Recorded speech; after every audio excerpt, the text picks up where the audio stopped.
Ya mis Yuri. Ya mis Yuri. Le quitamos un poquito de la cortinilla. ¿Cómo están? Buenas noches.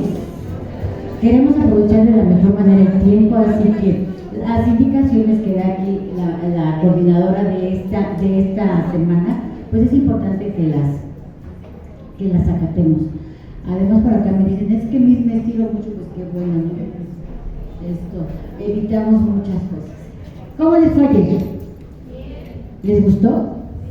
Nosotros estábamos así encantados que definitivamente ya con la doctora Blanca, perdón, esa costumbre, ya obtuvo su doctorado el año pasado. Eran las 9 de la noche con 12 minutos y nadie se movía. Nadie se movía. Y todo eso indica que verdaderamente nos atrapó el tema. Nos atrapó el tema, nos enganchó, estuvimos muy contentos con el trabajo. Pues, señores, no es para menos, definitivamente es muy actualizado, es un tema que cuando yo lo vi publicado en su red de Hugo, dije, lo quiero aquí. ¿Lo estás inaugurando con nosotros, Hugo, este tema? ¿O ya lo habías dado?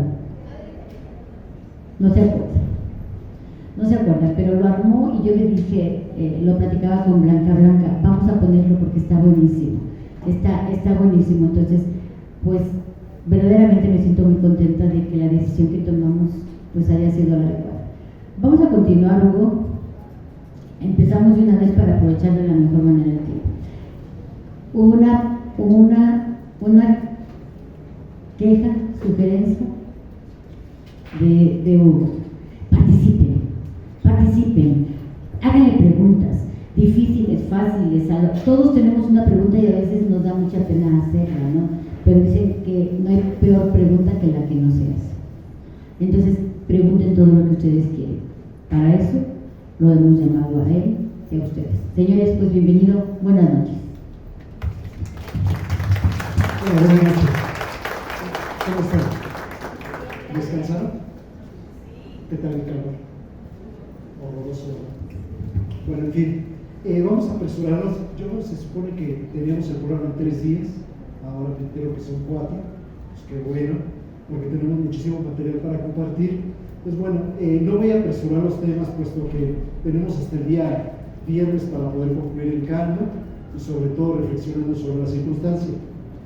Recuerden que el día de ayer revisamos algo muy sencillo, que era el término de adolescencia, y que recordaban esta definición de la Sociedad Psiquiátrica Americana, que comenzaba en el periodo de la pubertad, en el caso de las niñas la menarca o la primera menstruación, en el caso de los niños la eyaculación nocturna, y a partir de allí ya se considera adolescencia. ¿Por qué? Por todos los cambios internos que pueda haber. Ya hoy vamos a entender un poquito más porque les digo que la pubertad es el inicio de la adolescencia. Y después comenzaba esa transición de muchos años en donde teníamos preadolescencia, adolescencia temprana, adolescencia tardía, y el fin de la adolescencia como tal consistía directamente que te convirtieras o que nos convirtiéramos en un adulto competente. En todos esos años de transición les comentaba que fue un constructo histórico, fue una aparición repentina de la historia para alargar un poquito la infancia y no volvernos tan adultos, y aproximadamente 100, 90 años que tenemos estudiando la adolescencia, hemos tratado de más o menos entender qué sucede en este periodo. En ese punto veíamos que la adolescencia transita por diversas circunstancias, y una de ellas son las famosas enfermedades mentales. Y ayer veíamos un gráfico muy sencillo en donde relacionábamos la edad de inicio de una enfermedad mental y cómo daba o cómo se prolongaba el paso del tiempo hasta llegar a la adultez. La primera enfermedad muy importante a poder trabajar para que no se complique, pues era la ansiedad. Después venía la obsesión-compulsión, los trastornos de estado de ánimo, la esquizofrenia, los desórdenes de personalidad, etc. Y cada una de estas enfermedades había que cuidarlas porque se presentan aproximadamente, dependiendo de la enfermedad, entre el 1 y 3% de la población mundial, y teníamos que estar muy alertas, sobre todo si es que teníamos antecedentes en nuestras historias, de la familia de papá, de la familia de mamá, Y bueno, pues evidentemente estar atentos para que no se detonaran, y hasta ahí llegamos. Vimos por allí el término de pubertad, vimos en qué consistía y sobre todo en los cambios que llevaba cada uno de ellos. Ahora bien, vamos a empezar a trabajar directamente. Alonso tiene la pantalla congelada. Vamos a empezar a trabajar otro tema que va muy relacionado con el término de adolescencia. Quedamos que la adolescencia termina con ser adulto, ¿estamos de acuerdo? Pensemos en una cosa. ¿Qué significa ser adulto? ¿Qué conlleva ser adulto? ¿En qué momento podemos decir que alguien es adulto? Cuando se tiene una madurez en todos los aspectos. ¿Qué más nos hará adultos? ¿Todos los que estamos aquí somos adultos? Fisiológicamente sí. ¿Qué nos hace adultos? Responsabilidad. ¿Coinciden? ¿Ok? Responsabilidad, ya me había dicho, pasando. ¿Qué más nos hace adultos? Ser independientes, ser autónomos. ¿Qué más? Controlar o administrar nuestras emociones. Bien. ¿Qué más nos hace adultos? La resolución de conflictos, quizá de la mano la resolución de problemas. ¿Qué más? Tener conciencia. Bueno, es un gran debate. A eso que llamamos conciencia ni siquiera la podemos mentalizar, ¿no? Por ejemplo, si hablamos de conciencia, que es un término bien interesante, ¿en dónde está localizado en el cerebro? No existe, no hay un plano consciente. Hay una percepción consciente, y la percepción consciente difiere mucho de la conciencia como tal. Cuando nosotros decimos, es que tienes que ser consciente, bueno, pues depende. La conciencia en nuestros términos es perceptual, porque no hay una geolocalización, no hay una localización como tal. Es un tema bien interesante y nos lleva a otro. Un niño o un adolescente es pleno de conciencia a través de las percepciones que tiene de vida. En muchos casos sí, porque tiene un juicio crítico. Ya lo veremos más adelante. ¿Qué más nos hace adultos?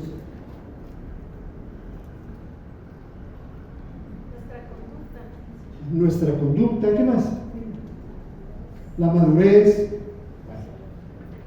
Este tema de qué es ser adulto le ha interesado mucho, sobre todo a la psicología norteamericana. Hay una universidad que seguramente ustedes conocen, que se llama la Universidad de Harvard. La Universidad de Harvard tiene un programa muy importante en psicología del desarrollo. Ellos han establecido muchos programas de orden internacional para que nosotros podamos ser o hacer de nuestros adolescentes alguien competente. La Universidad de Harvard hace muchos años estudió el tema. ¿Por qué? Porque llegaron muchos adolescentes que iniciaban la universidad. Ellos establecieron una serie de requisitos muy importantes para que los alumnos que quisieran ingresar a Harvard sean adultos o fueran adultos muy competentes. Y a partir de allí, ¡pum!, se detonó toda esta conceptualización que se tiene hoy de la percepción del adolescente. La Universidad de Harvard, al trabajar todos estos programas, llevó estos pilotos directamente a todas las comunidades. Ya saben que ya son muy raciales, dividen blancos, negros, latinos.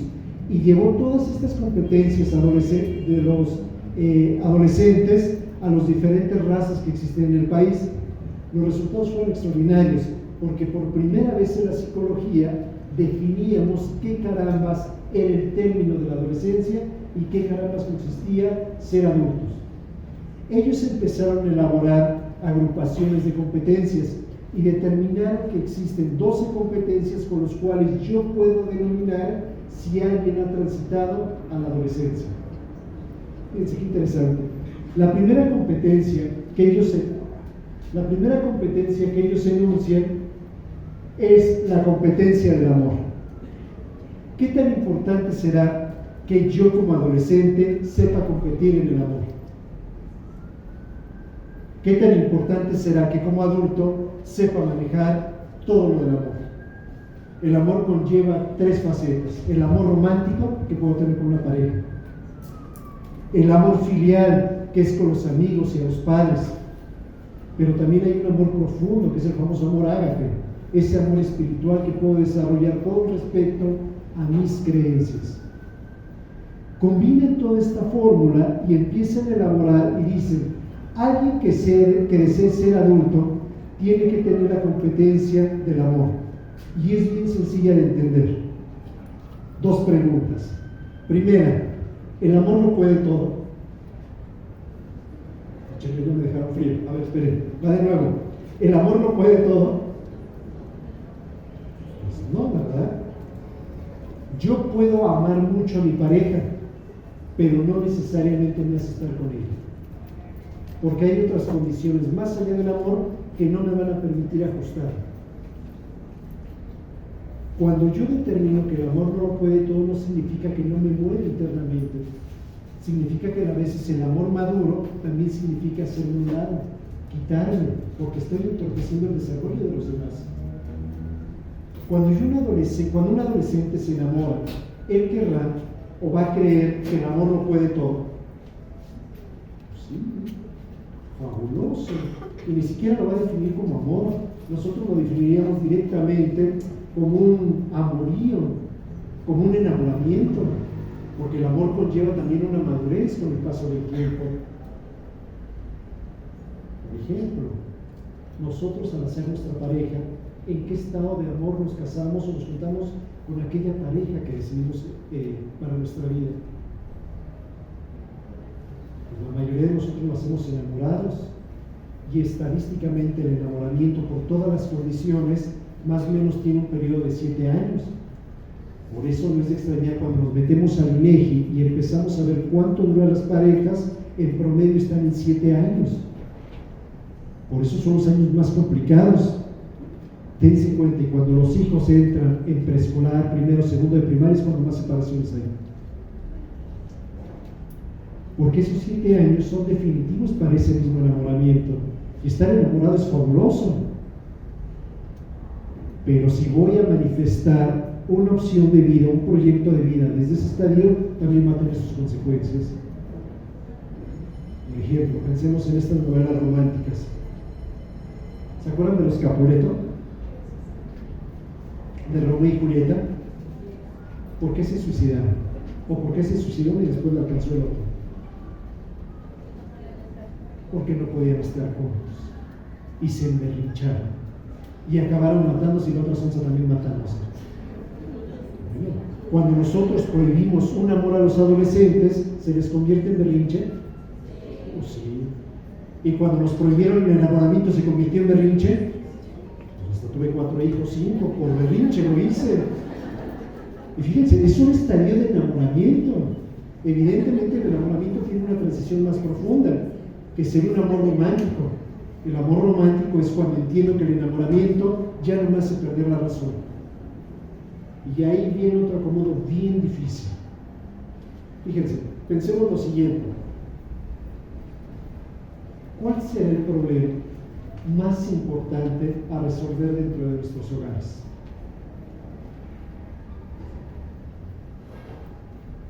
¿Cuál es el problema que nos enloquece en nuestros hogares? El económico coincide, pero lo que más nos enloquece fuera del económico, la comunicación. Otra cosa que nos enloquece, fíjense, comunicación, celos, El problema más importante dentro de nuestras casas es cómo carambas perpetuar el amor. Y eso es todo un reto. El perpetuar el amor significa que más allá de pasar el enamoramiento, tengo que empezar a tener proyectos importantes para vincularme contigo. Y la perpetuación del amor no es un tema fácil. Por eso, desde la psicología se estudia personas que tengan muchos años viviendo juntas, perpetuando el amor y encontrar esa fórmula, que evidentemente no es tan fácil de verlo. Es fácil de ver cuándo te vas a separar, pero no es fácil de ver cómo carambas perpetuas el amor, que sería el reto importante dentro de nuestros hogares. Entonces la competencia del amor, ¿qué tan profunda puede ser? Pero también la podemos llevar a otro ámbito, la podemos llevar al filial. Pregunta: ¿hace cuánto que no tienes un mejor amigo? ¿Hace cuánto que no te aventuras a tener una buena amistad? ¿Hace cuánto que no desempolvas tu agenda y le llamas a aquel amigo que fue muy importante para ti? Como adultos sufrimos amigos, ¿o no? Porque nuestras competencias y habilidades sociales van desapareciendo. Por eso la pandemia nos volvió locos, porque acabamos aislados. Bueno, vamos a poner la competencia de los adolescentes. ¿Qué tan importante es el amor filial, el amor con amigos, que ellos pueden procesar a su círculo? Fundamental. ¿Por qué es tan importante X o Y persona en sus vidas? ¿Por qué se nos deprimen cuando les dejan de hablar? ¿Por qué se sienten mal cuando son rechazados? ¿Por qué se sienten fatales cuando están aislados? No hay peor castigo a un adolescente que tenerlo aislado y sin amigos. Porque no desarrolla esta competencia, y es filial, Y en algunos otros hogares dirán, bueno, sí me interesa lo filial, pero también me interesa el desarrollo espiritual. Y no consiste en ir a la iglesia o a los conventos. El amor espiritual es cuando yo me conecto a la vida. Hay jóvenes que se conectan a la vida desde esta competencia, atendiendo o viviendo en lugares verdes, tocando una canción, haciendo un poema. Cada uno vibra diferente con respecto a esta competencia espiritual. Bueno, fuera que fuera espiritual, religiosa, pero no necesariamente. Yo creo que tiene un juicio muy crítico y es válido, pero algo nos conecta a la vida. Entonces la competencia del amor, fíjense qué tan importante va a ser para que yo me pueda definir como adulto. Ser adulto significa elegir a una pareja y perpetuar ese amor. Ser adulto significa elegir a mis amigos y ser mi soporte. Ser adulto significa conectarme a la vida y desarrollar una vida completamente espiritual. Vean qué bella competencia, ¿no? Cuando esta competencia no la realizo, ¿cómo será mi estado de ánimo? Como resultado, ansiedad social, que es coartar los lazos familiares, los lazos fraternales y los lazos espirituales por el mismo aislamiento. Ahora sí, me escucho. Tengo una duda. ¿También con los hijos se maneja ese estado de enamoramiento por algún periodo?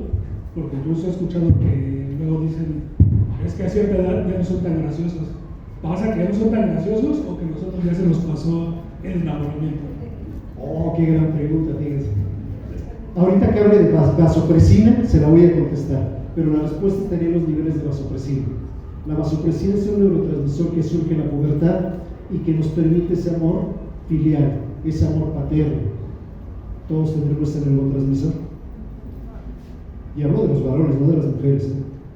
Los varones tenemos amor profundo e infinito hacia nuestros hijos. ¿Y qué relación tiene con la vasopresina? Y después, ¿cómo va cambiando al paso del tiempo? Ahorita que lleguemos a ello, le entiendo esta pregunta, que va muy relacionada. Bueno, ¿dudas de la primera competencia del amor? Ejemplo, tengo a mi hija Sofía, tiene 12 años, y me dice, papá, estoy enamorada. Y yo le digo, no tienes derecho a tener novia hasta que tengas 30 años. La vuelvo competente o incompetente. Tampoco hay que pensarle mucho. No es el noviazgo, es la capacidad que tienes para manifestar la competencia que te va a convertir en adulto. No es que te vayas a las plazas o te vayas al cine, no, es la capacidad de libertad que vas a tener para actuar con esta competencia del amor. Vamos a otro ejemplo. Tengo a mi hijo Pedro. Pedro se enamorado. Tiene mucho temor con respecto a amar a su pareja. Y llega un día y me dice, oye papá, tengo mucho temor. No quiero que me pase lo que te pasó a ti y a mamá que se separaron. No quiero que se acabe eso que estoy sintiendo. ¿Qué le contestaría?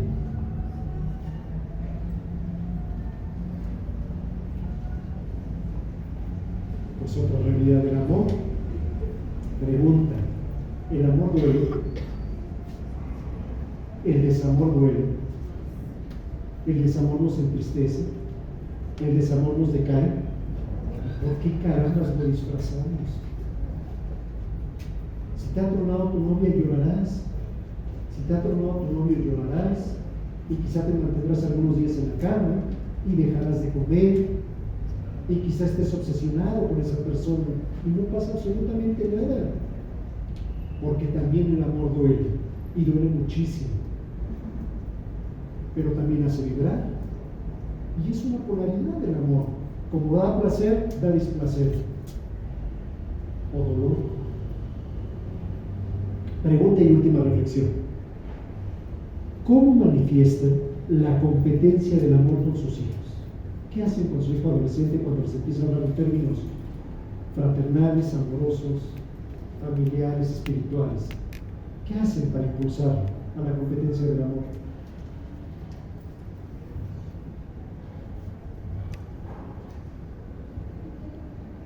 ¿O no lo habíamos pensado como una competencia? Bueno, me falta iniciar con algo. Competencia es algo que se desarrolla. Hola, buenas noches a todos, me da gusto estar aquí con ustedes. Muchas gracias. Pues yo, por decir todavía, cuando lo dejo en la mañana, aunque ya va en segundo, lo abrazo y le doy un beso en su cabecita, ¿no? Y él se acerca hacia mí. Y también le he enseñado siempre que bese a su abuelita, que bese a su bisabuelita que todavía la tiene, y pues así que muestre respeto y amor ante las personas. Sí le he enseñado que besar y abrazar no significa otra cosa más que demostrar que sientes algún afecto por esa persona y te sientes muy bien con ellos. Entonces creo que sí lo he llevado por ese camino. Es decir, la demostración del amor la valida con ellos. Fabuloso. Fíjense, me saltó un tema, no sé por qué carambas, pero moví la diapositiva. Me faltó un término para llegar a las competencias, que es infantilizar. Infantilizar significa que yo vaya cortando las competencias, ¿sale?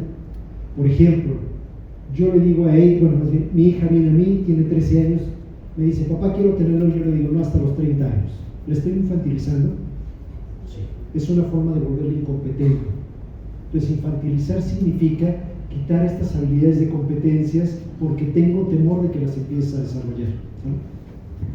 ¿Alguien más nos quiere mostrar o nos quiere comentar algo, cómo practica la competencia del amor con sus hijos? Adolescentes, por supuesto. ¿Me ayudas, por favor?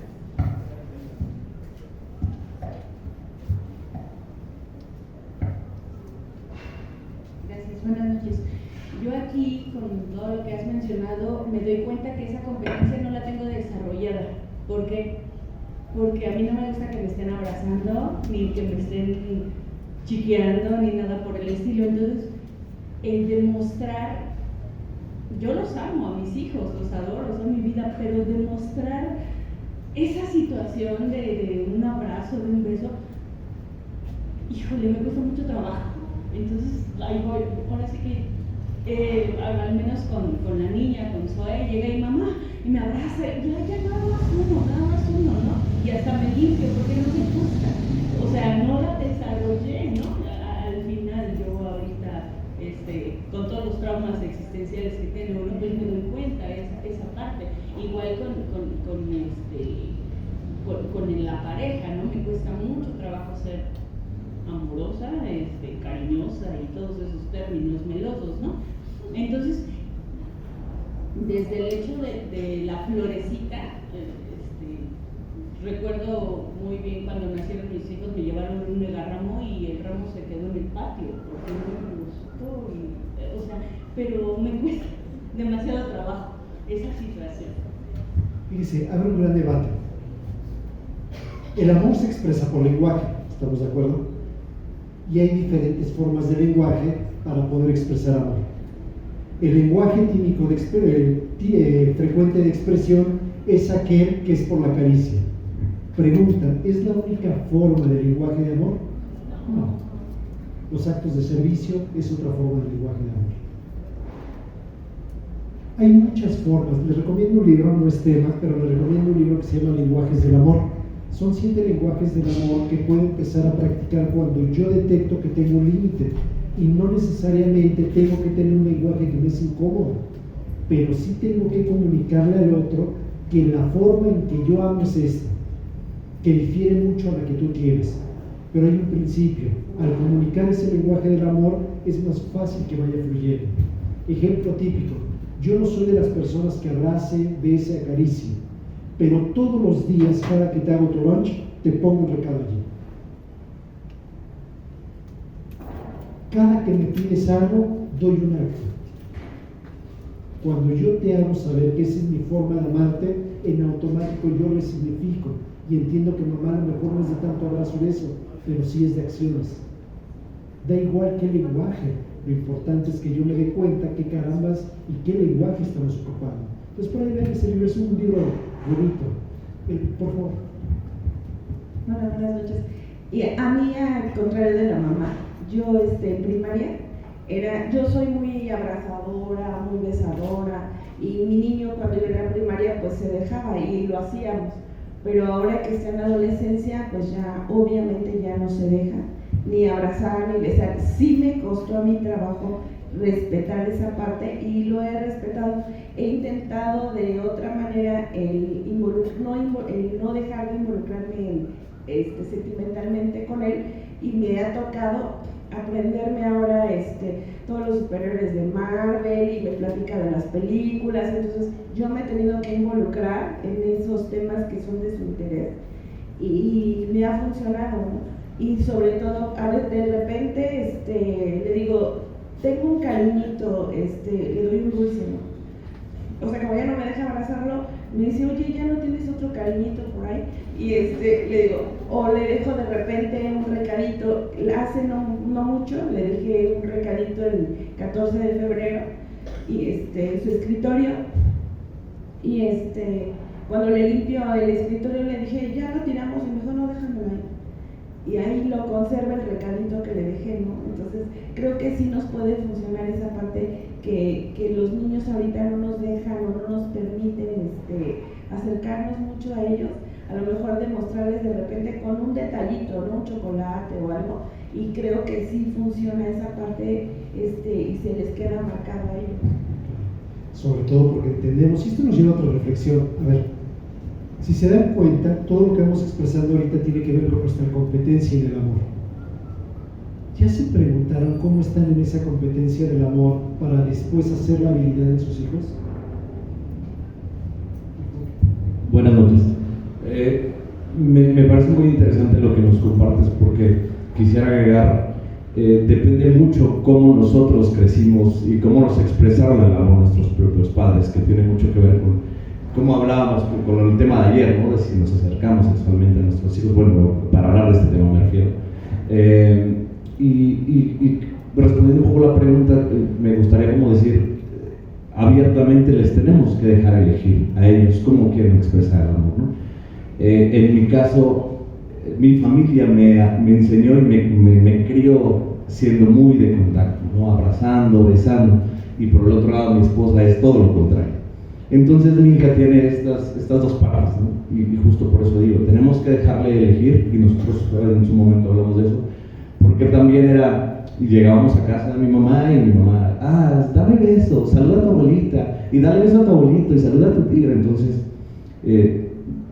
yo noté que ella estaba incómoda con eso, ¿no? Entonces creo que el dejar elegir, quitando las expectativas de papá de, a mí me gustaría, yo al menos lo digo desde mi parte, me gustaría que mi hija me abrazara todo lo que yo quisiera, pero tal vez a ella no le gusta esa parte, ¿no? Entonces creo que desde dejar elegir y respetar, con esta etapa en la que se está desarrollando esta competencia, es como nosotros en casa tratamos esto con nuestra hija. Fabuloso ejemplo, qué bella palabra utilizó, elegir. ¿Por qué las competencias adultas nos permiten elegir? ¿El amor se elige? Sí, ¿verdad? Eso es, porque tomo conciencia de en qué soy competente. La vida adulta es elección, de lo contrario no sería vida adulta. El gran dilema de la adolescencia es que no me dejas elegir. El gran triunfo de la infancia es que nunca elijo porque estás tú. Pues la elección es vital. Gracias. Fíjense, última pregunta que aparece allí en el test de Epstein, que no se los puse. Dice, cuando amas a alguien, ¿eso significa que él o ella te ama también? ¿Y por qué deseamos tanto cuando nos rompen? Por una falta de educación en el amor. Con una que falta de tú competencia en el no amor. obliga a la otra persona a que también te ame y de la misma manera, con la misma intensidad. Tú amas y punto, el otro te ama o no te ama, no está obligado. Entonces, ¿por qué este término? Me gusta, pero lo tenemos tanto. Entonces, ¿por qué somos tan tóxicos en el amor? ¿Por qué nos aferramos tanto a él? ¿Por qué nuestra cultura está tan aferrada a ello? Voy a hacer que me ames, porque me vas a amar y me vas a amar. Pues es una obsesión. Eso no es amar, eso es obsesión. Y si soy celoso, peor. No necesariamente el que yo te ame significa que tú me ames. Y es maduro entender que si no me amas, me tengo que hacer un lado porque me hace daño. Y no significa que voy a dejar de amarte. Pues la competencia, ¿qué tan profunda es? Porque nos lleva a una pregunta: ¿cuándo nos volvemos expertos en el amor? Pues nunca. Pero lo tenemos que estar desarrollando constantemente, insisto, en la pareja, en los amigos, en el espíritu. Segunda competencia, sexo, que platicábamos ayer muchísimo de ese tema. La competencia del sexo conlleva toda la educación sexual. Ayer les platicaba una anécdota con respecto a los adolescentes. ¿Conoces de métodos sexuales? Sí. ¿Cuál es el que más practicas? Pues a veces el condón. ¿Y sabes que el condón es 100% seguro? ¿O si es 100% seguro para embarazar? No, es 100% seguro. Y este Instituto Gallup que les decía hizo esta encuesta, y algo que era impresionante es que tenían mucha información sobre los métodos anticonceptivos, pero cuando tenían que practicarlo, el método menos utilizado era el que más exponían ellos. Y nos encontramos cosas tan aberrantes, tanto en adultos como en adolescentes. Por ejemplo, voy a ser un poquito grosero, pero es para ejemplificar. El hecho de que tengamos contacto sexual y eyacule poquito en ti, ¿significa que no te vas a embarazar? Hay muchas personas que creen que no se van a embarazar. Pues qué carambas de educación sexual tuvimos. Y es lo más común que puede haber. Esto nos lleva a una pregunta con respecto a la competencia. ¿Cómo has educado sexualmente a tus hijos desde que eran pequeños? Porque lo que comentábamos ayer, que comienza desde la imagen corporal. Dato: ¿por qué en México tenemos los niveles más altos de maltrato en el noviazgo? Tanto de hombres como de mujeres, ¿eh? ¿Por qué en el noviazgo nos maltratamos tanto? ¿Y qué relación tiene con la competencia en la educación sexual? Les pongo el ejemplo típico adolescente. Si me amas, dame tus claves. ¿Eso es violencia? ¿Por qué caramba tengo que dar las claves? Si me amas, mándame tu ubicación.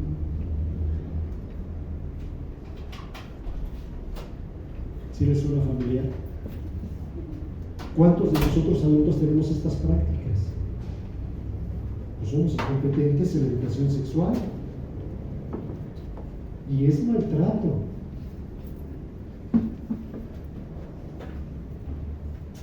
Si me amas, dime todo lo que haces. ¿A qué hora te levantaste? ¿A qué hora fuiste al baño? ¿Con quién hablabas? Enséñame el celular, a ver todo el registro de llamadas. ¿Con quién estabas? Porque vi que estabas en línea. Es maltrato. Si no confías en la persona, quítate. No te compliques la vida, porque no necesariamente tiene que amar si tú lo amas. Y volvemos a lo mismo. Entonces el amor y educación sexual van de la mano. Muy bien. Pregunta. Imaginemos que ojalá se dé, y si no, bueno, pues creo que tampoco lo vamos a ver. Antes de hacer la pregunta, me regreso. En México, de acuerdo al INEGI, esta campaña que hacen sobre encuestas sexuales, ¿a qué edad se inicia la primera relación coital? Denme edades, no las suyas, estadísticas. ¿A qué edad en México es la primera relación coital? 12, 13 años por allá, 9 años. Métanse en la estadística, métanse en educación a las estadísticas que nos brinda de adolescentes y van a encontrar un dato escandaloso, pero escandaloso en términos cronológicos. La primera relación coital en México se da a los 10.5 años. Relacionemos el dato con la competencia. Sus hijos a los 10 años son capaces de tener la competencia de educación sexual bien clara, son capaces de tener la competencia del amor bien clara. ¿Qué pasará a los 10.5 años que la mayoría de los niños y niñas tienen la primera relación coital? ¿A quién le echamos la culpa? ¿A los medios de comunicación? Pues a la familia, porque insisto, estas competencias se desarrollan dentro de este ámbito. En este hipotético, imaginemos que su hijo de 13, 15, 16 años tiene mucha confianza y se acerca a ti y te pregunta: papá, mamá, ¿a qué edad puedo tener mi primera relación con mi novio? Primera relación coital con mi novio. ¿Qué carambas le diría? ¿Qué pregunta tan difícil?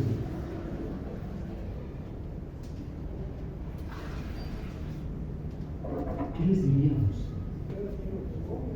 Porque si salimos por ejemplo de 10, hay diferencia de edad de 15 años, aunque la veas desarrollada, creo que es un mundo de diferencia. Entonces ahí ya viene, hablábamos un poquito la conciencia de ese adolescente a estar con una niña de escasa edad de 10 o 11 años. Creo que es abismal. Y nos vamos más para allá. Si él tiene 18 y ella tiene 70 años por haber desarrollado, creo que ahí su cabecita está un poco mal, ¿no? Entonces, ¿qué le puedo decir como padre? A ver, ¿qué edad tiene tu novio? ¿Y ya pensaste? ¿Cómo lo vas a hacer? ¿Te has informado? No entraré en detalles, ¿verdad? Desde luego, ¿no? Ni le voy a mandar el libro hindú, pero sí, o sea, piénsale un poquito lo que vas a hacer. Definitivamente le digo que no, pues me va a decir, ¿sabes qué? Pues, ¿qué crees que ya lo hice? A lo mejor. O se va a aferrar, como dices tú, lo voy a bloquear. Entonces no le puedo a lo mejor decir, no lo hagas, sé que lo va a hacer. A lo mejor instruirle un poquito. Eso, lo va a hacer. Vamos a poner otro dato del INEGI y ahorita le doy la palabra. En México, en los adolescentes, ¿a qué edad se tiene cuando se ejecuta el primer aborto? Muy bien, 12 años. Mujeres lo saben mejor. ¿Qué tanto impacta el aborto en la fisiología de una mujer, en la psique de una mujer? Les marca por completo. Primero, porque biológicamente tu cuerpo lo registra como un embarazo. Y segundo, porque nadie nos explica la magnitud de la pérdida. Por eso actualmente muchas mujeres de cierta edad les es complicado embarazarse.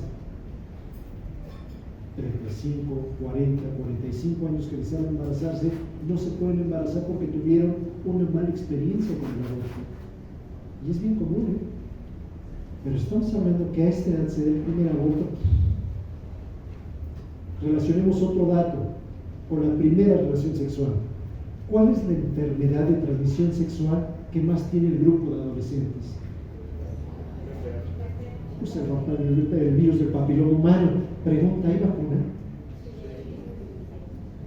Bueno, hace muchos años, cuando andaba aquí rondando, muchos papás venían molestos porque le iban a poner la vacuna preventiva del virus del papiloma humano a la población. Y es una vacuna preventiva. Ahí les va otra. ¿Hay vacuna preventiva para el VIH? La respuesta es sí. Fíjense qué interesante. Ya hay vacuna preventiva para el VIH y nos la tenemos que poner cada 6 meses. Y ya se está iniciando en algunos protocolos a nivel nacional en muchos países. La pregunta no es cómo la voy a prevenir. La pregunta es ¿qué conciencia voy a tener cuando yo tenga la vacuna del VIH y después me den otra vez libertad? ¿Con qué competencia en el amor y con qué competencia en la sexualidad voy a ejercer esto? Pero sí, vacuna preventiva. Ahora sí, por favor, Luis. No sé, de ahí en medio levantó la mano a alguien. Por favor. Buenas noches. Yo, por ejemplo, mi hijo tiene 18 años. Cuando yo empecé a hablarle de sexualidad, fue el día que tú seas responsable y creas que tu primera relación puede salir embarazada porque hay riesgos y te creas capaz de mantener un bebé, hazlo. Si no puedes, pues entonces no te metas en eso, porque pues yo como mamá tampoco le voy a dar la de, ya la embarazaste, tráela y mantenemos bebé y niño, ¿no? Tengo que darle una conciencia de responsabilidad en este caso, y sobre todo igual enfermedades, ¿no? No solo cuidarse de un embarazo, sino también una enfermedad de transmisión sexual. Entonces yo así es como lo he manejado con él, ¿no? Si tú te crees capaz de ser responsable, trabajar y mantener a un bebé, hazlo. Si no, pues entonces, pues limítate, ¿no? Porque un condón no es 100% seguro porque los niños se lo ponen rápido y se puede romper, ¿no? Entonces hay muchos riesgos en eso. Muchas gracias. Bueno, voy a dejar aquí la competencia, insisto, por ahí ya tomamos nota el día de ayer la señora Silvia, la Miss Blanca. Creo que no, para futuros programas algo sobre educación sexual de esta población vendría bastante bien, evidentemente con los cortes. Me voy a pasar a una tercera competencia, liderazgo. A ver, ¿qué significa la competencia de liderazgo? Es bien sencilla de entender. Yo la empiezo a desplegar cuando me sé talentoso en un área. Puedo ser líder en el deporte, líder en lo académico, líder en lo social. Yo puedo ser líder en lo que se me dé la gana, siempre y cuando mis padres fomenten ese talento para convertirme en un agente de liderazgo donde puedo gozar de esa oportunidad de vida. Antes lo llamábamos don. Todos tenemos un don que nos hace talentosos. La gran bronca es que no nos reconocen ese don ni ese talento. Por lo tanto, no puedo ejercer ese liderazgo de acuerdo a mis dones y capacidades. La misión de la escuela sería encontrar la belleza del alumno, convertir esos dones necesariamente en talentos. Eso es la educación. Cuando yo miro la belleza de cada uno de sus hijos y entiendo que tienen dones importantes y que los dones que yo tengo no necesariamente son los mejores. Bueno, fuera que en la escuela viéramos únicamente dones matemáticos, lingüísticos, académicos, pero no necesariamente es así. Muchos de nosotros destacamos porque brillamos en ciertas áreas. Es una competencia de liderazgo. La pregunta sería, desde que tu hijo es pequeño, ¿le has enseñado ver qué hay bello en él? ¿Le has fomentado la belleza para que pueda ejercer ese liderazgo? Hay un concepto que se llama liderazgo situacional. Liderazgo situacional es cuando yo tomo el control de acuerdo a la fortaleza que tengo como persona. Es situacional porque depende del contexto. Nosotros lo vemos hace como 2 o 3 años que no voy, pero me enseñan los videos. Hubo un proyecto, y hay un proyecto muy hermoso que se llama Formando Líderes, aquí en el colegio. ¿Ustedes han visto cómo compiten sus hijos cuando van al desierto de los leones? Nosotros vemos chuladas allí, porque el que menos esperábamos que tuviera un rol de liderazgo en una actividad lo toma en específico y no necesariamente resuelve el problema. Se vuelve líder porque empieza a motivar, a impulsar a las demás personas que no pueden ejercerlo. Algunos otros son líderes cuando toman el control y hay un fracaso y le echan ánimo para que no se decaiga el grupo. Algunos otros son líderes porque tienen ganas de competir y lo hacen desde lo físico. Regreso a la pregunta: ¿en qué cosa han visto en sus hijos que pueden ser líderes de acuerdo a ese don y potencia que tienen. Porque si se lo dejamos a la escuela estamos perdidos. Eso lo vemos desde que ellos son pequeños. Les voy a hablar de un don. ¿Será un don que el niño de 3 años se la pase como merolico en el salón? Sí, ¿verdad? Lo que hay que enseñar es autorregularse, pero el hecho de que seas muy expresivo es un don, porque puede ser lo que se te dé la gana que tenga que ver con la comunicación humana. Tampoco está tan mal. Pero ¿cómo carambas te enseño que eso que tú eres es bello? Vivir una competencia muy importante, no siempre vas a ser líder. Eso es un mito. También hay que ser seguidor, porque el seguidor es tan importante como el líder. Ser seguidor significa otorgar la estafeta cuando yo no me sé competente para algo. Y te voy a seguir porque tú sí tienes eso en lo cual vas a destacar. Si lo vemos en términos familiares, la competencia de liderazgo y seguidor la ejercemos cuando tenemos una relación conyugal.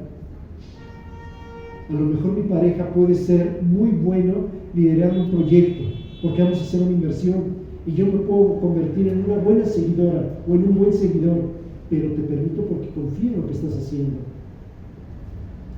Pero va a haber momentos en que sea al revés. Es decir, ejerzo la competencia desde el núcleo familiar. Les pongo un ejemplo bien sencillo. Mi esposo y yo acabamos de dar a luz. Tengo el niño, tiene 6 meses. ¿Quién le tiene que dar de comer? Muy bien. Veo a mamá completamente ponchada y ha puesto un montón de leche en el refrigerador. Situacionalmente, ¿qué tendría que hacer si veo a mi mujer ponchada? Muy bien. Le voy a dar la leche a mi hijo. Mamá se levanta porque le han enseñado a ser supermamá. Me dice, no, dame. No le sabes dar de comer al niño. Le vas a provocar cólicos. Entonces, ¿para qué carambas me haces papá? Y es una situación común y corriente de liderazgo y seguimiento. Mamás, ustedes involucran en la crianza a los papás cuando permiten que nosotros, que somos bastante insensibles, nos involucremos en la educación de ellos. Y seguimos el mismo juego. Hay un liderazgo, pero también hay un seguidor. Y es situacional. Realidad. Mi hijo acabó su educación académica. El que haya acabado en el Tecnológico de Monterrey lo hace líder. Pues tampoco lo enseñaremos, eso no es cierto. Eso es irreal. Si tienes una formación académica y vas a tomar tu posición cuando situacionalmente tengas que resolver problemas. Eso es otra cosa. Pero también vas a tener que ser seguidor porque vas a tener un jefe al mando y vas a tener que aprender a confiar en él. Y tu jefe va a confiar en ti cuando tengas que desarrollar en particular. ¿Por qué? Porque todo en la vida es liderazgo, seguidor. Liderazgo, seguidor. No podemos ser líderes en todo. Es un mito. Eso no existe. Pregunta. ¿Cómo ejercen el liderazgo o cómo le ayudan a sus hijos a ser competentes como líderes y seguidores?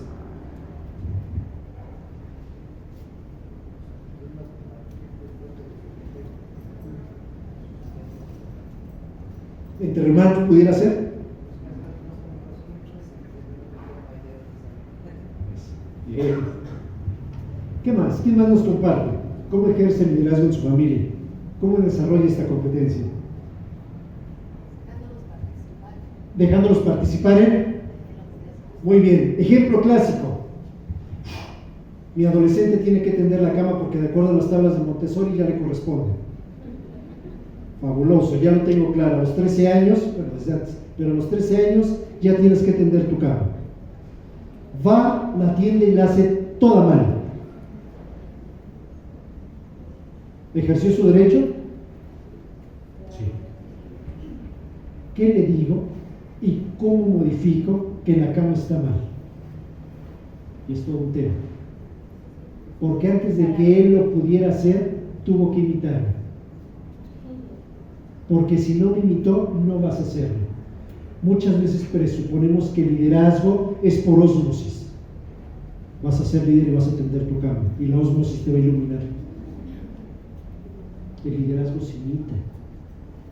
Cuando yo veo desde pequeño cómo tiendes la cama, y cuando me haces partícipe como seguidor para cumplir con algo natural que es la cama, para que cuando yo sienta competencia y me sienta competente, pueda ejercer algo tan sencillo como el tender la cama.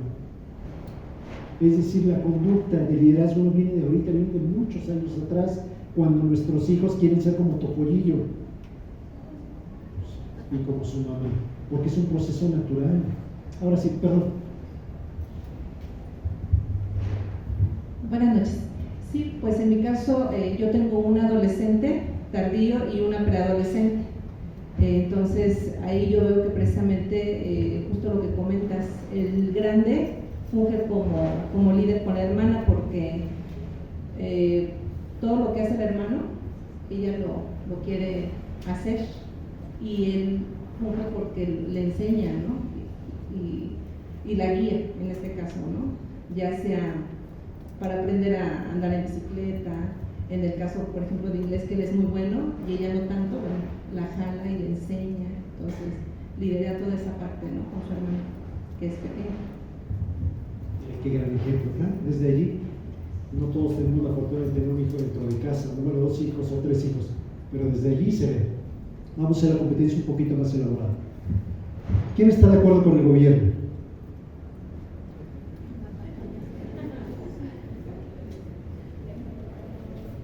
¿Cómo me expreso del gobierno cuando está mi hijo presente?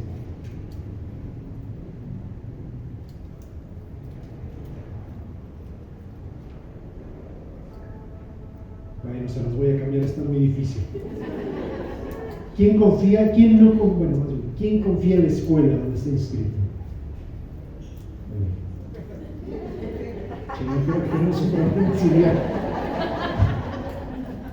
El liderazgo académico, ¿quién lo ejerce?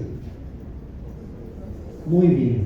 Cuando yo no estoy de acuerdo con el liderazgo del profesor, ¿qué carambas te digo cuando estás tú presente, hijo mío? ¿La verdad que es cultural? Así como el gobierno nos pasa, pues así también en la escuela. No hay peor cosa que podamos hacer en la escuela que contradecir a los maestros, frente a los niños, frente a los adolescentes, frente al adulto.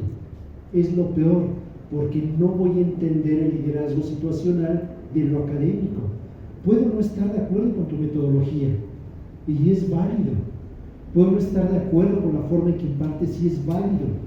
Pero no puedo quitarte autoridad frente a un adolescente, porque ya me di la torre al asunto.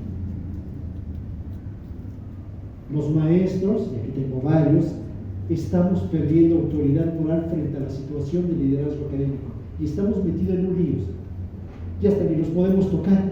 Llegan sus hijos, maestro, ¿cómo está? Y nos quieren abrazar y así.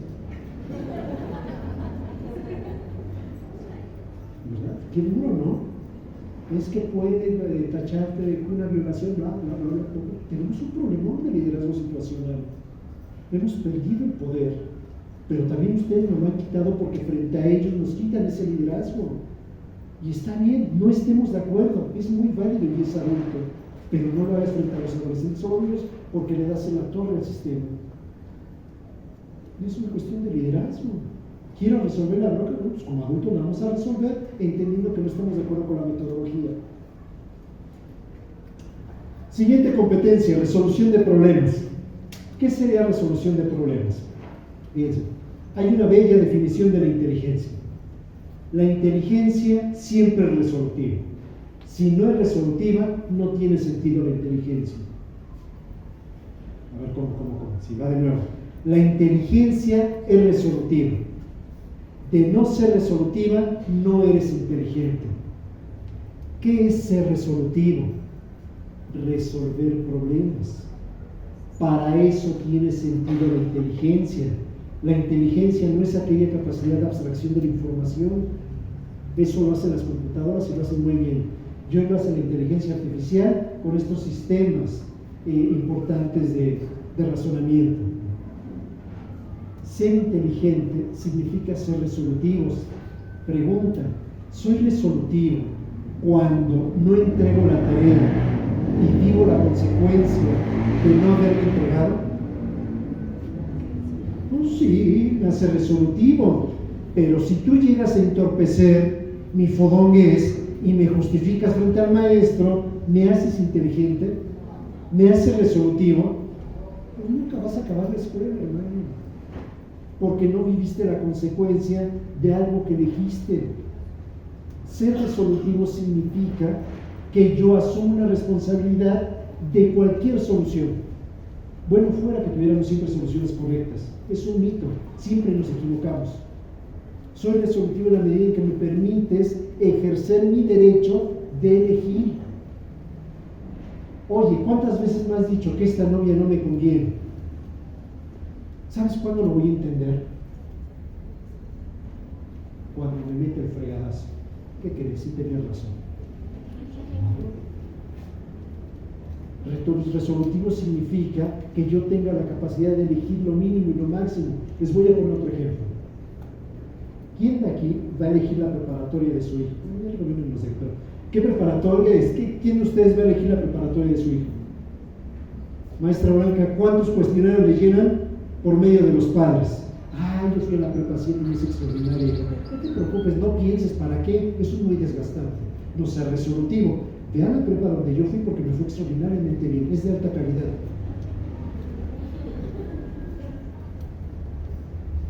Y es un problema que ellos tienen que resolver. La elección de la preparatoria, inclusive hasta la misma elección de la secundaria, la elección de las tareas, hablemos de una elección resolutiva importantísima. Ellos son inteligentes en la medida en que se visten. Fíjense lo que les acabo de decir. Oye, es que se viste como changoleón. Cuando yo elijo mi vestimenta me hace resolutivo. No me parece y puedo estar en desacuerdo, pero podemos negociar, depende de cómo te disfrazas y a dónde vamos. Si vamos a ir a una fiesta, no te voy a llevar disfrazado de tal manera, pero entiendo que eres resolutivo porque respeto tu vestimenta, respeto bajo las normas el corte de cabello. Y entramos en otro debate que Silvia nos podrá decir. ¿Hay un reglamento en la escuela? Muy bien. ¿Por qué no somos resolutivos en el respeto del reglamento en el corte de cabello? Hoy nos sacamos jaladas de que le va a bajar su autoestima si le corto el cabello. Y lo vas a mandar incompetentemente a la vida adulta, porque estás en una formación. La secundaria es formativa, ya entrando a la preparatoria será otro libro, pero es formativo porque tienes que aprender a seguir, a respetar, a ser resolutivo de acuerdo al reglamento que te está marcando. De lo contrario, no tiene sentido lo resolutivo. Última pregunta y nos vamos a café. ¿Nuestro gobierno es resolutivo? Pues tenemos un problemón. Yo resuelvo la holgazanería dando becas.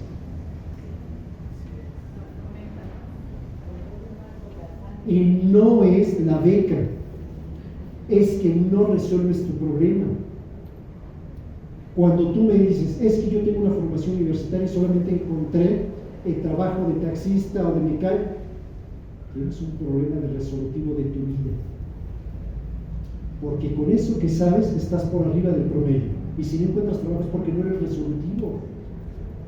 Señora, usted trabaja en recursos humanos. ¿Qué tanto se pide lo resolutivo para las personas que ejercen funciones? 100%. Si no es resolutivo, no tiene razón de ser el que estás en la empresa. Bueno, pues vamos a acabar porque parece regaño, pero me apasiona. 10 minutos, sí.